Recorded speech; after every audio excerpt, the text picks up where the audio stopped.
राज्य परिवहन महामंडळाने प्रवाशांच्या सुरक्षिततेसाठी विशेष योजना सुरू केली आहे। या योजनेचा उद्देश अपघातग्रस्त प्रवाशांना आर्थिक मदत उपलब्ध करून देणे हा आहे। प्रवाशांच्या तिकिटावर 1 रुपया अतिरिक्त शुल्क आकारून अपघात झाल्यास आर्थिक संरक्षण प्रदान केले जाते। योजनेअंतर्गत अपघातामुळे मृत्यू झाल्यास प्रवाशाच्या कुटुंबियांना 10 लाख रुपये, गंभीर जखमी झाल्यास 5 लाख, कायमस्वरूपी अपंगत्वासाठी 2.5 लाख आदी भरपाई दिली जाते। 2024 मध्ये एकूण 83 बस अपघातांची नोंद झाली असून यामध्ये 15 मृत्यू आणि 25 गंभीर अपघातांचा समावेश आहे। ही योजना एप्रिल 2016 मध्ये सुरू करण्यात आली। यापूर्वी अपघातग्रस्त प्रवाशांना मिळणारी मदत ही अत्यल्प होती, परंतु सामाजिक मागणीमुळे भरपाईची रक्कम वाढवण्यात आली आहे।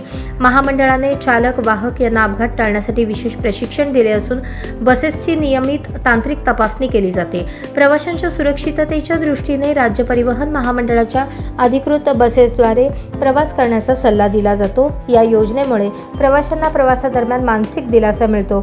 अपघात झाल्यास त्वरित आर्थिक मदतीची हमी मिळत असल्याने प्रवाशांचा विश्वास वाढला आहे।